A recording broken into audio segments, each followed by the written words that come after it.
We pulled this specific stack of source material today because, well, you are looking for a shortcut to understanding the absolute culmination of the IT audit process. Right, the final product. Exactly. We're going to act as your personal guides today. Think of this as an executive briefing tailored just for you. Our mission in this deep dive is to take you straight into that ultimate deliverable, the audit report. And what's fascinating here is that an audit, regardless of the rigorous hours spent testing or the brilliance of the technical fieldwork, it is entirely useless if the results cannot be communicated. It really is. The report is the translation layer. It's where raw data and those late-night vulnerability scans transform into a credible, standardized legal and operational tool, because that document is what actually drives enterprise decision-making at the board level. Yeah, I was reading through our primary source for this Chapter 4 of the ISACA IT Audit Framework, the ITAF 5th edition. Foundational text. Right. Specifically, we're looking at Reporting Standard 1401 and the corresponding reporting guidelines 2401. And I have to admit, at first glance, it looks like a massive, dry list of administrative chores. It really does read that way at first. Yeah, formatting rules, signature requirements, distribution lists. But as I dug deeper, it started to look less like a formatting guide and more like a survival mechanism for the auditor. That is the perfect way to frame it. It is absolutely a survival mechanism. Yeah. We're going to walk you through this step by step today in the exact sequence of the framework, because you need to understand the architecture of this document. We're not just going to tell you what needs to be in it. No, we're going to explore the underlying philosophy of why these specific requirements were engineered to protect the auditor, the auditee, and all the broader enterprise stakeholders. Okay, let's start at the very bedrock. Section 1, the foundation. This is Reporting Standard 1401. Now, in the ITF terminology, a standard isn't a suggestion. Far from it. It's not a best practice. It is a mandatory rule. And 1401 lays down two core mandates. The first is 1401.1, Report Engagement Results. It says practitioners shall provide a report to communicate the results of each engagement. Right. And the second is 1401.2, Evidence-Based Findings, mandating that all findings must be supported by sufficient and appropriate evidence. If we connect this to the bigger picture of standard setting, that word shall carries immense legal and professional weight. It really does. It means there are zero exceptions. If you are an IT auditor, you cannot finish your fieldwork, call a meeting with the chief information officer, verbally tell them their firewall rules are a mess, and consider your job done. You can't just send a Slack message. Exactly. You shall provide a formal report. It is the inescapable mechanism of accountability. But why the absolute rigidity on the written format? I mean, in modern corporate culture, we solve a lot of massive problems with a quick chat or a 15-minute stand-up meeting. If the goal is just to fix the firewall, why force the creation of a massive formal document? Because oral tradition in enterprise IT is incredibly dangerous. Oral tradition. I like that. Conversations are subjective, memories fade, personnel change. A verbal warning about a firewall vulnerability vanishes into thin air the moment the meeting ends. The formal report creates a permanent, immutable record. It establishes a definitive timeline. Yes, a timeline of exactly when the enterprise was officially notified of a risk. That timeline is critical for liability. So, if there is no report, the audit basically never happened in the eyes of the law. Or the regulators. Right. And that brings us to the second mandate, the evidence. I like to think of the audit report as a courtroom. Oh, that's a good analogy. You can be the most brilliant detective on the police force you know. You can know in your gut exactly how the financial system was breached. But if you never file the paperwork and you never bring physical evidence to the prosecutor, your brilliant detective work is worthless. It doesn't hold up. Exactly. The report is the venue where your findings have to withstand the harshest cross-examination. That courtroom analogy holds up perfectly under scrutiny. Standard 1401.2 demands that findings are supported by sufficient and appropriate evidence. In a context of performance standards, sufficient refers to the sheer quantity of the evidence. The sample size. Right. Do you have enough sample sizes to definitively say a control is failing? And appropriate refers to the quality. Is the evidence relevant, reliable, and valid? You can't just write a finding that says, I feel like the server farm is unsecure. No. You have to provide the configuration logs, the failed penetration test results, the exact access control lists. You stake your entire professional reputation on the fact that your findings are undeniable. It's a heavy burden. You have to write it down and you have to prove it. So with those mandatory standards locked in, the framework transitions to the how-to manual. The blueprint. Yeah, Section 2, the blueprint, covering the Introduction to Guidelines 2401. This is where we shift from the mandatory what to the practical how. The 2401 guidelines provide the structural roadmap. While practitioners are always expected to use their professional judgment, these guidelines create a highly predictable environment. A universal language. Exactly. They ensure that whether an auditor is evaluating a cloud deployment in Tokyo or a legacy mainframe in Toronto, the resulting report speaks the exact same universal language of assurance. The Introduction to 2401 states that this structured approach is designed for clarity, objectivity, and alignment with professional standards. It maps out the rest of our deep dive: the required contents, how to handle subsequent events, the rules for additional communication, and final considerations. Right. But I have to ask, why does the format need to be so universal? If the information is accurate, who cares what order it's presented in? Think about the end user of this document. It's usually a member of the board of directors, an audit committee member, or an executive who is overseeing dozens of different business units. They're busy. They are drowning in data. When they pick up an IT audit report, they shouldn't have to waste cognitive energy figuring out how to read it. They need to know instinctively where to find the scope, where the critical vulnerabilities are buried, and what management plans to do about it. The universal structure reduces the friction of decision-making. Precisely.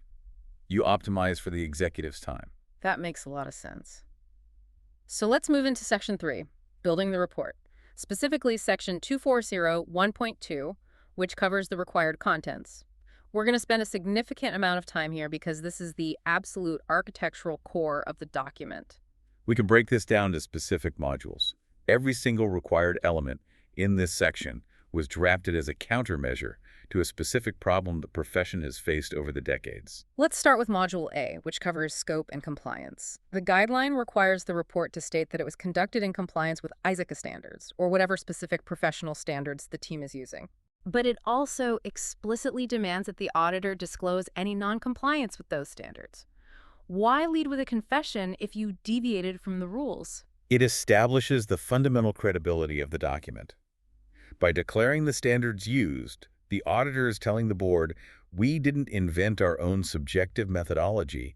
We applied a globally tested, peer-reviewed framework. Okay, but if you deviated... If you had to deviate from a standard, perhaps because a specific testing tool was legally prohibited in a certain jurisdiction, you must declare it immediately.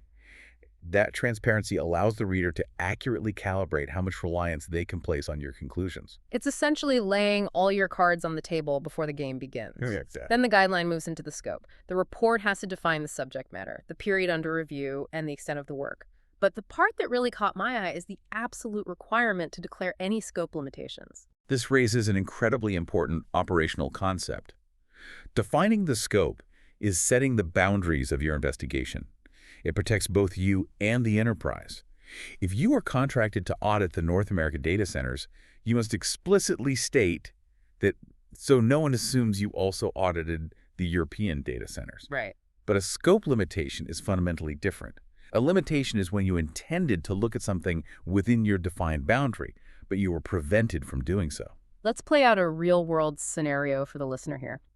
Say you're auditing a massive corporate network. You're supposed to test all the critical databases. But when you ask for access to the primary payment processing gateway, the IT director says, sorry, we're in the middle of a highly sensitive live migration. The very common scenario. Right. They say, if you run your scanning tools on those servers right now, you might crash the entire global supply chain. Access denied. What do? Do you just test the rest of the network and say the audit was a success? If you do that, you are taking on a catastrophic amount of liability. If you just test the remaining servers and issue a clean report, the board reads that report and assumes the entire network, including that payment gateway, is secure. If that gateway is breached the next day because of a misconfiguration, the board will look at your clean report and blame you. A scope limitation is your shield.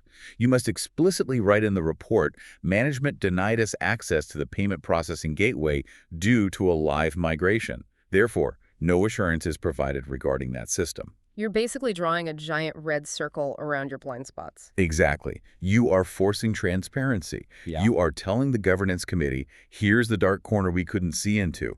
We are formally transferring the risk of whatever's hiding in that dark corner directly back to management. That one sentence in the report could shift millions of dollars in legal liability. Without a doubt. That leads us perfectly into Module B, the auditor's opinion and management's role. This is the ultimate grade on the report card. The framework requires a formal auditor's opinion, and the definitions of these opinions are highly specific. The opinion is the absolute pinnacle of the report. All the evidence gathering culminates in this single formalized statement regarding the state of the enterprise's controls. Let's translate those definitions into actionable intelligence for you. The highest grade is the unqualified opinion. Now, to a layman, unqualified sounds negative, like you aren't qualified to do the job. Right. The terminology can be confusing to outsiders, but in auditing, it's the gold standard. It's the clean bill of health. Yes. It means the auditor noted no exceptions, or that any minor exceptions found do not aggregate to a significant deficiency. The controls are designed adequately and operating effectively in all material respects. You're giving your approval with no qualifications or caveats attached. But what if you find some serious issues? That bumps us down to a qualified opinion. Yes.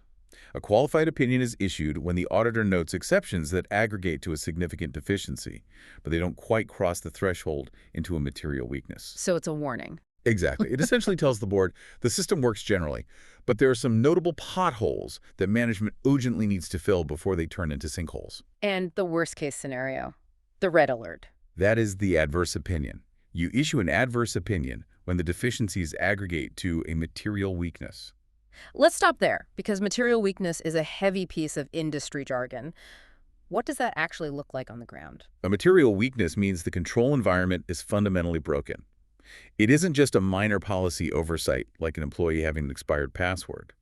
A material weakness is leaving the digital vault door wide open while the security cameras are turned off. Wow. It means there's a high probability that a severe error, a massive data breach, or significant financial fraud will occur, and the current systems will completely fail to prevent or detect it. When a board sees an adverse opinion, it usually triggers immediate emergency intervention. That is an incredible amount of power for an auditor to wield. It is. But the framework is very careful to balance that power. Right after requiring the opinion, Section 2401.2.4 mandates that the report must explicitly remind everyone that management is responsible for maintaining the internal control structure. Why waste precious real estate in the report to state something so obvious? Because it's a psychological tool designed to break a very dangerous illusion.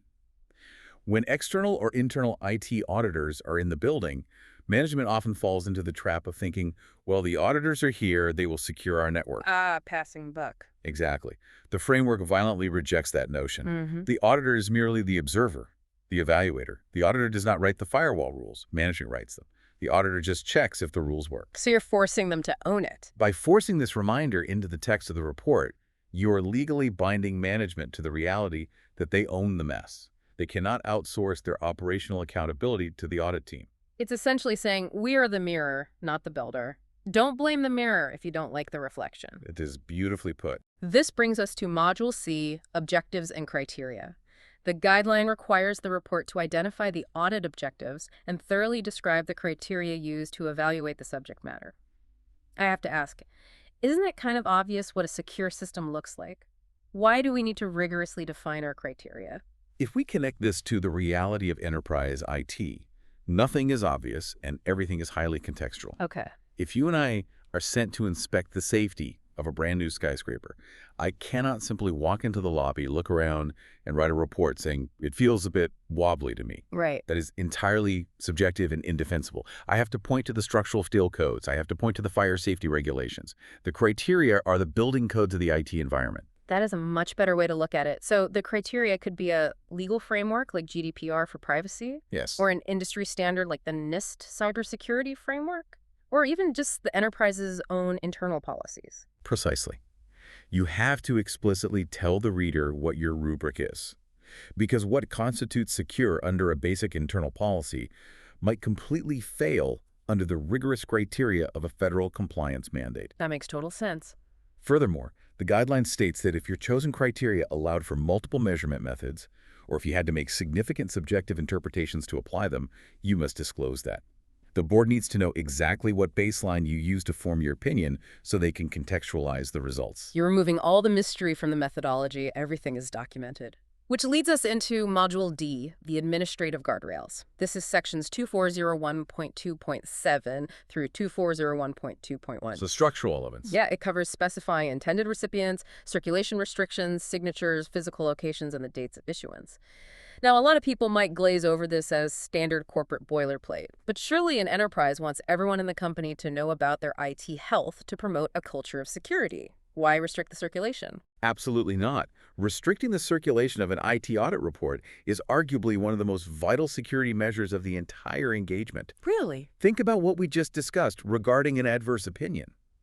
If you write a comprehensive report detailing a material weakness, you have just created a highly precise, heavily researched blueprint of the enterprise's most devastating vulnerabilities. Oh, wow. You have documented exactly which legacy servers are unpatched, where the network segmentation fails, and which administrative accounts are compromised. It's literally a treasure map for a cyber attack. Exactly, Okay. a treasure map. If that document is emailed to a wide distribution list, the statistical probability of it falling into the hands of a malicious insider, a corporate espionage agent, or an external threat actor skyrockets. You're trying to contain the blast radius of this highly sensitive intelligence. Yes. The report must explicitly state who is authorized to read it, severely limiting the distribution to those with a critical need to know, like executive management and the governance committee. That completely flips the perspective on those administrative details. They aren't bureaucratic tape. They are information security controls. And I assume that's why the dates are so strictly enforced as well. The dates are critical because an audit report is a strict point-in-time assessment. IT environments are incredibly dynamic. If you date your report December 1st, and the enterprise suffers a catastrophic ransomware attack on December 15th through a vulnerability that an administrator accidentally introduced on December 10th, that date on the report is your defense. It proves that the vulnerability did not exist during the period under review. It isolates your assurance to a specific temporal window. Okay, so we've defined the scope boundaries, established the criteria, given our opinion, and locked down the document's security. Now we reach Module E, the meat of the report, section 2401.2.11. The core findings. This is where you actually present the observations, findings, conclusions, and recommendations. And crucially, it requires management's response, their proposed actions, and their planned implementation dates. This is where the report transitions from being a historical record of what went wrong into an active, forward-looking project plan for enterprise remediation. A finding is simply the documented gap between what is currently happening and what should be happening according to your criteria. But the framework doesn't let the auditor just throw a list of problems over the fence and walk away. It forces a structured dialogue. Right. Wait, but what if management just flat out disagrees with the auditor? I want you to envision a real standoff here for the listener. Let's hear it. Let's say you, the auditor, find a massive security flaw in a legacy database. Your recommendation is that it must be taken offline immediately. But the IT director looks at your draft and says, if we take that legacy database offline, our entire global logistics supply chain halts. A classic operational conflict. They say, we lose $10 million a day. I absolutely refuse to implement your recommendation. We will accept the security risk. Does the auditor just fail them? Do they have to compromise and water down the report? That scenario happens constantly, and it's where the absolute genius of the ITAF framework really shines. The guideline explicitly states, if there are differing views between the practitioner and the auditee, both positions must be presented. So you just put the argument in the document. The auditor does not water down their finding, and they do not force a compromise. The report acts as a completely impartial mirror. You document your finding and your recommendation based purely on the security and compliance criteria. And right next to it, you document management's disagreement and their operational rationale. That's fascinating. It's a brilliant structural design because it rescues the auditor from having to play judge, jury, and executioner. An auditor is an expert in risk and controls, but they are not the CEO. They do not have the authority to make a business decision about halting a supply chain. You just document the friction and pass the decision up the chain of command.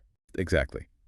The report elevates the standoff to executive management or those charged with governance, like the board's audit committee.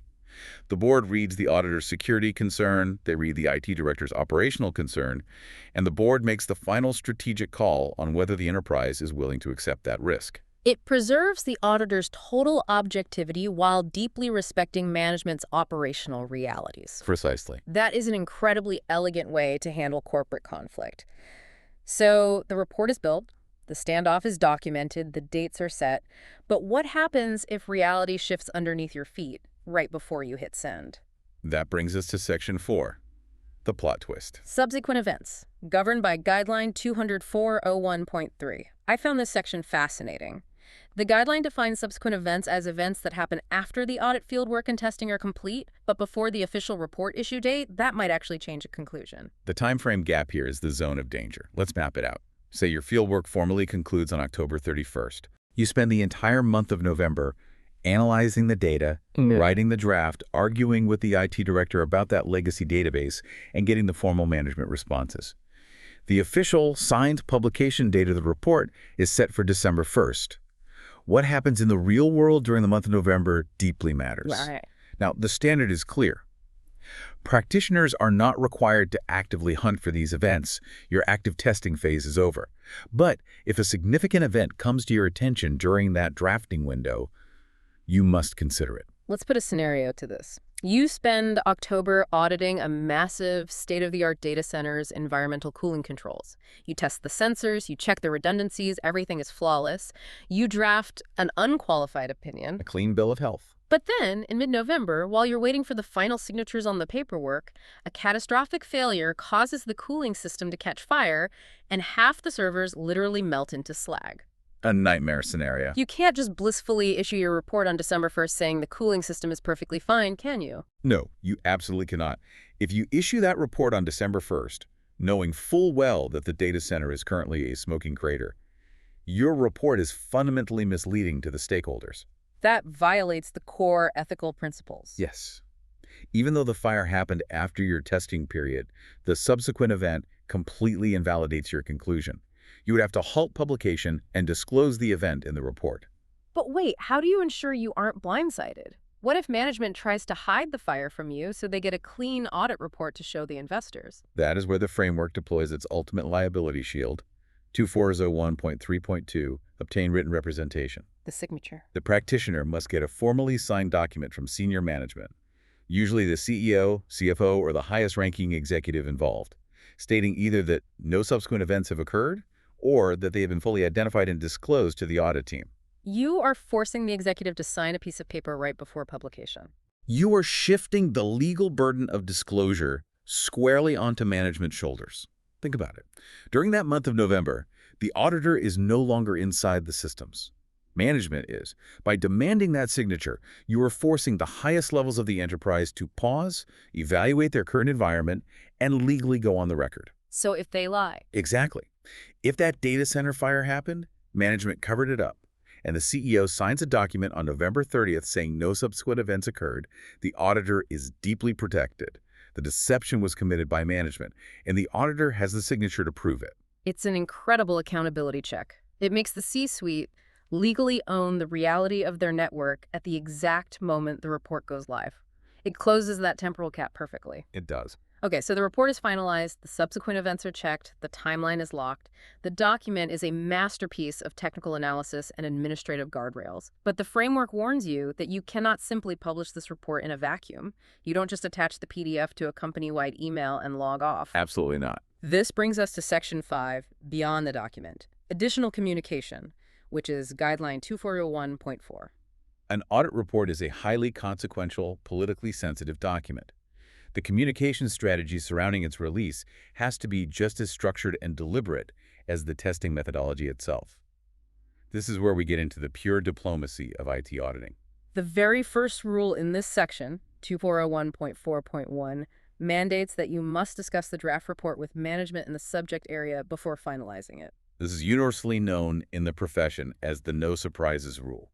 If a chief information security officer is sitting in a quarterly board meeting and they are reading your final report for the very first time, as the board is yelling at them about a vulnerability, the auditor has completely failed. Failed in their communication duties entirely. Discussing the draft ensures factual accuracy. IT environments are immensely complex. It's entirely possible the auditor misunderstood a compensating control. That happens a lot. Discussing the draft gives management the opportunity to provide new evidence to clear up a misunderstanding before it becomes a formalized permanent finding. It builds a working relationship based on professional respect and rigorous truth-seeking rather than ambush tactics. Nobody likes to be ambushed in front of their boss. But what about when the findings are severe and undeniable? Guidelines 24041.4.2 and 2401.401.3 deal with communicating deficiencies. And I notice a very deliberate two-tier system at play here. Yes, the framework is incredibly strategic about who needs to know what. 2401.4.2 covers significant deficiencies and material weaknesses. These are the major enterprise-threatening vulnerabilities we discussed earlier. The guideline mandates that these must be escalated straight to those charged with governance, the board of directors, or the audit committee. And your report must explicitly state that you communicated these severe issues to them. Yep. But then 204.1.4.3 talks about the lesser deficiencies, issues that are more than inconsequential, but don't quite reach the level of significant. For these, you communicate the details to management, but you still have to notify the governance body that you found them. Yes. Why not just give the board all the details for everything? Don't they want the complete picture? If we look at the reality of boardroom dynamics, bringing every single technical glitch to the governance committee is a terrible idea. Corporate boards have incredibly limited time. They are dealing with macroeconomic strategy, mergers, and financial health. They don't want to hear about password policies. If you bring a 200-page report detailing every single user who failed to update their password on time, you will completely overwhelm them. They will suffer from alert fatigue. They will lose the critical signal in the sheer noise of minor operational data. So you filter the noise. For the lesser deficiencies, you give the technical details to the IT managers so they can actually go fix the code. And you just give the board a high-level summary notice. We found some minor operational issues. Management has been briefed and is handling it. Exactly. But if you find a massive systemic loophole in the financial ledger system, a true material weakness, you do not just hand a PDF to the mid-level IT manager and walk away. Because what if that IT manager is the one exploiting the loophole? Or what if they're just terrified of looking bad and decide to bury the report? Precisely. The framework recognizes the human element of corporate preservation. You have a mandatory duty to bypass the potential bottleneck and escalate that severe vulnerability straight up to the highest level of governance. That makes total sense. This two-tier system ensures that the board is never bothered by the minor fixable glitches, but they are never, ever kept in the dark about existential vulnerabilities. It guarantees they are awake at the wheel when the enterprise is truly at risk. That structure protects the enterprise from the top down. It prevents middle management from hiding the fire. Finally, in this communication section, we have 200.401.4.4 written representations. We touched on this concept with the subsequent events, but this is much broader. The practitioner has to obtain a master list of assertions from management. This is the grand finale of the psychological and legal shift we've been discussing. This is a formal sign-off where management legally acknowledges all of their structural responsibilities. So they have to assert in writing that they understand they are solely responsible for the internal controls. They must confirm they have provided all relevant information, logs, and access to the auditors. And crucially, they must assert that they have disclosed all known or suspected fraud, and that they take full responsibility for the enterprise's fraud prevention programs. It's essentially signing under penalty of corporate perjury. It binds management to the reality that they own the environment. The auditor is just a highly trained visitor, providing a point-in-time assessment. That's a great way to put it. It creates a crystal-clear demarcation of duty. If massive financial fraud is later discovered, and forensic analysis proves that management knew about it but explicitly didn't disclose it in that written representation, the auditor's liability is heavily protected. Management formally lied in writing during the audit process. The document acts as the ultimate defense for the practitioner. This entire process, from the first defined scope limitation to the final written representation, is so carefully negotiated. It's like watching a high-stakes legal treaty being drafted. Which brings us to the final part of our session. Section 6, wrapping it up. other considerations. This is Guideline 2401.5. 2401.5.1 serves as the final consolidation. Yeah. It is essentially the ultimate safety net checklist for the practitioner before they officially close the engagement file. Let's bring all these complex threads together for you. This final checklist reminds the practitioner to obtain and securely retain all those critical representations, preferably written, but if they are oral, they absolutely must be documented in the working papers. It reminds you to ensure that the material weaknesses were reported to the governance tier, to confirm that you discussed the results with management to avoid the ambush, to verify you identified the specific standards used, and finally, to prepare the report. It acts as the final quality assurance check on the reporting process itself.